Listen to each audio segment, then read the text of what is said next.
So there are four things that are interesting, powerful, and true about Bitcoin. The first one is that Bitcoin can't be counterfeited.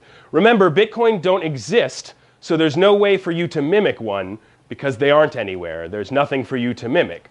The only thing that exists is the blockchain, and the blockchain is the same blockchain that everyone has access to, which means once you understand how to verify a Bitcoin transaction, or if you are using a piece of software that understands how to do that for you, you don't need to trust anyone. You can confirm that this is in fact real Bitcoin that someone has sent you.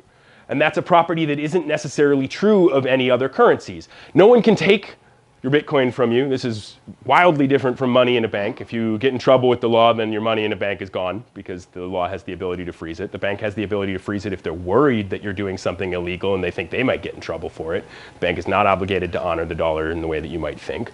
But Bitcoin, in a mathematical sense, if you have access to your private keys, no one can take that access away from you. No one can prevent you from transacting within the system.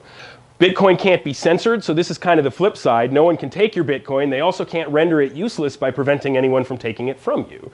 With Bitcoin, if you have the ability to submit a transaction to the network, that transaction is equal to all the other transactions in the network. No one can prevent any transaction from being mined.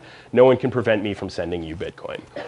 Finally, and I think probably the property that is the most immediately intuitively obvious, Bitcoin is fundamentally scarce. It cannot be inflated.